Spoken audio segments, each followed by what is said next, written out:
Hello everyone, I am Richa Gaur from Quick Maths.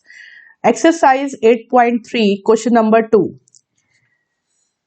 Kamla borrowed rupee 26,400 from a bank to buy a scooter at the rate of 15% per annum compounded yearly. So it means here, what is the given?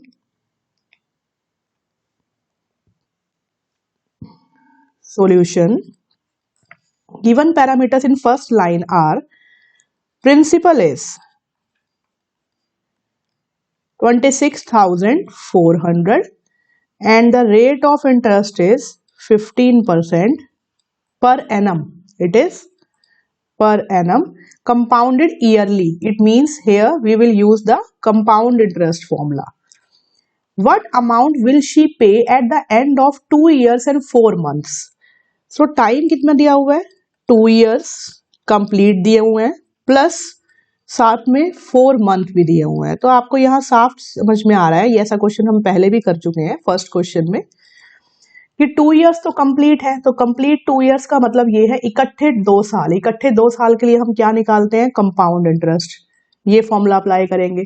उसके बाद 4 months, 2 साल के बाद जो भी हमारे पास amount आ जाएगा उसके ऊपर हम क्या निकालेंगे? फिर सिंपल इंटरेस्ट निकालेंगे, क्योंकि सिर्फ कितने महीने हैं उसके बाद? 4 महीने, पूरा साल नहीं है, सिर्फ एक्स्ट्रा 4 महीने हैं. तो 2 साल का पूरा कैलकुलेशन करने के बाद जो भी हमारे पास अमाउंट आएगा उसको, उस अमाउंट को प्रिंसिपल लेके हम क्या निकालेंगे? Simple interest. तो इसमें यही दिया हुआ है. And 4 months to clear the loan. तो फर्स्ट ऑफ ऑल हम निकालेंगे 2 साल के लिए, फॉर 2 इयर्स. जब शुरू में 2 साल के लिए निकालेंगे तो n कितना हो गया? 2. r हमने लिखा हुआ है यहाँ 15%, p भी लिखा हुआ है. तो हम निकालेंगे सीधा अमाउंट. अमाउंट का फॉर्मूला कंपाउंड के लिए होता है p plus 1 plus r by 100 n power n. तो यहाँ अमाउंट निकल जाएगा हमारे पास. p क्या है? 26,400 मल्टीप्लाई 1 प्लस r कितना है? 15%, 15 बाय 100 और ये आ जाएगा n. तो n भी फिल करेंगे, सॉरी, n आ जाएगा 2. तो इसको अगर निकालें तो ये आएगा 26,400 मल्टीप्लाई, 15 से कैंसिल कर सकते हैं, 5 3 दा एंड 5 20 दा, तो 3 बाय 20. 3 बाय 20 का मतलब अगर मैं एलसीएम लूँ तो ये 1 बाय 1 और ये 3 बाय 20, ये 2. तो अब लेंगे हम एलसीएम. अमाउंट 26,400 मल्टीप्लाई, एलसीएम आएगा हमारे पास 20, तो ऊपर आएगा 20 प्लस 3 और ये हो जाएगा हमारे पास 2. तो ये बनेगा 26,400 मल्टीप्लाई 23 बाय 20 और वो भी ऊपर पावर 2 है, तो इसका मतलब 2 बार आएगा ये, 2 टाइम्स 23 बाय 20. तो 2 0 हमारे पास कैंसिल. 2 से करेंगे तो आएगा 1 3 2, फिर दोबारा 2 से करेंगे तो आएगा हमारे पास 6 एंड 6. तो अमाउंट आ गया हमारे पास, अमाउंट आया 66 मल्टीप्लाई 23 मल्टीप्लाई 23. फटाफट इसको यहाँ ही सॉल्व कर लेते हैं. 23 इसको करेंगे मल्टीप्लाई तो आएगा 69 और ये आएगा 46. तो ये आएगा 9 12 5 2 9. 5 2 9 को फिर करेंगे हम दोबारा 66. तो ये आएगा 6 9 दा 54, 5 कैरी 12 12 एंड 5 17, 1 कैरी 30 31. तो ये आया 4 7 1 3. तो 4 12 1 कैरी 9 4 3. तो आया 3 4 9 2 4. तो कितना अमाउंट आ गया हमारे पास यहाँ? 34924. सबसे पहले तो ये आ गया हमारे पास अमाउंट.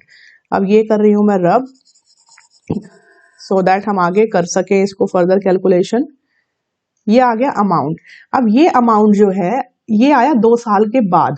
अब 2 साल के बाद जब मुझे अगले 4 महीने के लिए सिंपल इंटरेस्ट निकालना है तो ये अमाउंट क्या बन जाएगा? प्रिंसिपल. तो अब सबसे पहले यहीं पे हम 2 साल के बाद जो सिंपल इंटरेस्ट है पहले वो निकाल लेते हैं. Simple interest, no simple interest, ये तो हमने 2 साल का इकट्ठा कंपाउंड निकाला. तो अभी निकालेंगे इंटरेस्ट. सबसे पहले यहाँ इंटरेस्ट लिख लेते हैं. Interest after 2 years. 2 साल के बाद इसका मतलब इंटरेस्ट कितना निकला, अमाउंट माइनस प्रिंसिपल। तो अमाउंट कितना है हमारे पास जो आया है 34924। इसमें से क्या माइनस करेंगे, प्रिंसिपल 26400, इनको माइनस करेंगे तो आएगा 425 और 14 में से 6 8 8524। तो कितना आ गया हमारे पास, ये 8524। ये आ गया मेरे पास क्या, 2 साल के बाद जो इंटरेस्ट लगा वो हमने यहाँ निकाल लिया। इसको हमें करना पड़ेगा आगे, जस्ट अ मिनट, एक और स्लाइड हमें चाहिए यहाँ।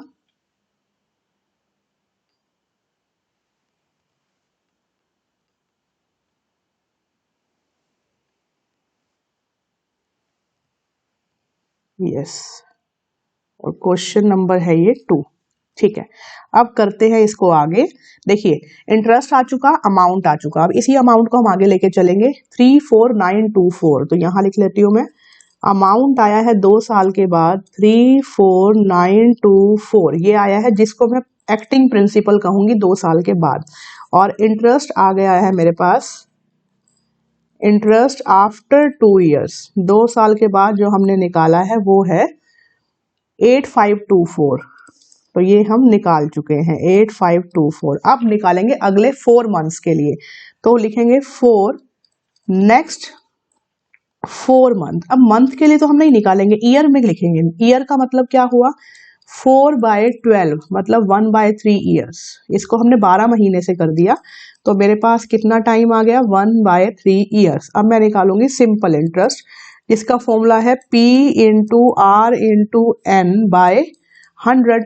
तो यहाँ पे P कितना आ चुका है हमारे पास, P निकाल चुके हम 2 साल बाद 34924। और R कितना है हमारा, R है 15% ही, और N अब आ गया 1/3। तो इसका मतलब 3 आएगा डिनोमिनेटर में विद 100। अब 3 से करेंगे कैंसिल, ये आ गया 5।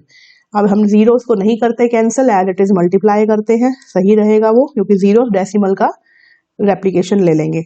चलिए 4 5 20, 2 carry 10 12 1 carry 45 46 4 carry 24 2 carry and it's 17 by 100, so it will be 17 rupees लगा लेते हैं, 1746.2। ये आ गया हमारा सिंपल इंटरेस्ट 4 मंथ्स का। तो ये सिंपल इंटरेस्ट आ गया। तो हम कह सकते हैं कंपाउंड इंटरेस्ट क्या हो गया, फिर कंपाउंड का मतलब 2 इंटरेस्ट हो गए हमारे, एक 2 साल वाला, तो इसमें लिखेंगे इंटरेस्ट आफ्टर 2 ईयर्स, और एक हो गया हमारे पास इंटरेस्ट जो अभी हमने निकाला आफ्टर 4 मंथ्स। तो दोनों को कर देंगे ऐड। तो जब कंपाउंड इंटरेस्ट ऐड होगा तो ये बन जाएगा, 2 इंटरेस्ट है, देखो मैं व्हाइट से हाईलाइट कर देती हूँ, जो हमने 2 इंटरेस्ट निकाले हैं। एक इंटरेस्ट 2 साल बाद ये है, और एक इंटरेस्ट हमने ये निकाला है 1746.2। तो ये हम करेंगे ऐड, तो ये हो जाएगा 8524 और साथ में 1746.2, ये कर देंगे ऐड। तो ये हो जाएगा 2 10 1 कैरी, तो ये हो जाएगा 7 12 1 कैरी, ये 1 0। तो ये हो गया हमारे पास टोटल कंपाउंड इंटरेस्ट। ठीक है, ये हो गया हमारा कंपाउंड इंटरेस्ट दोनों का मिला के। अब वो कह रहा है बताओ अमाउंट कितना पे करेगी, हाँ व्हाट अमाउंट विल शी पे। तो ऑब्वियसली अमाउंट इसी पे ही निकालेंगे। तो अमाउंट क्या होगा, अमाउंट होगा हमारा कंपाउंड इंटरेस्ट प्लस प्रिंसिपल। ये तो अमाउंट होगा जो प्रिंसिपल था, और उसमें फाइनल जो 2.5 ये 2 साल 4 महीने के बाद जो इंटरेस्ट लगा वो, तो हम दोनों को करेंगे ऐड। तो अमाउंट क्या हो जाएगा हमारे पास, यही करते हैं 1027.0.2 प्लस, अब प्रिंसिपल कितना है सबसे पहले 26,400, तो यही कर सकते हैं 26,400, इन दोनों को कर देंगे प्लस, तो आएगा 0.2 और ये आएगा 07663। तो ये आंसर मैं यहाँ लिख देती हूँ दोबारा से।